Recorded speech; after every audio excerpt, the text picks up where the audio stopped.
हमसा हो तो सामने आए। अमेरिकी सदर ट्रंप का चैलेंज, कहा मैंने 4 दिनों में वो काम कर दिखाया जो बाइडन 4 सालों में ना कर सके।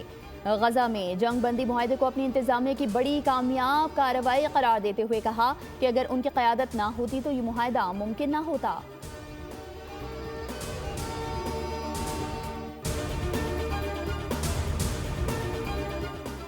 अमेरिका ने तमाम गैर मुल्की इमदादी प्रोग्राम आरजी तौर पर मुअत्तल कर दिए हैं। अमेरिकी मीडिया के मुताबिक मुअत्तल किए गए प्रोग्राम्स में यूक्रेन, उर्दन, ताइवान की इमदाद का प्रोग्राम भी शामिल है।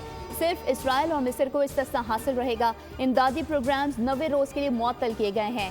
गैर मुल्की इमदादी प्रोग्राम में तब्दीली या खत्म करने का हतमी फैसला वज़ीर ख़ारजा मार्को रूबियो करेंगे। अमेरिका के तमाम सिफारती और काउंसिल मिशन को महकमा ख़ारजा की जानिब से हुक्मनामा जारी।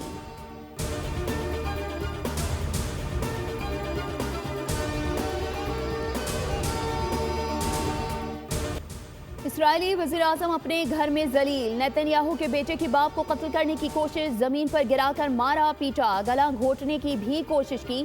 चीखों पुकार पर सिक्योरिटी एहलकार मौके पर पहुंचे, गुत्थम गुत्था बाप बेटे को अलग किया।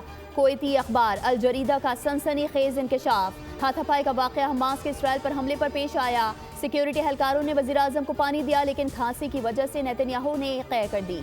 वाक़े के बाद नेतन्याहू को मियामी भेज दिया गया।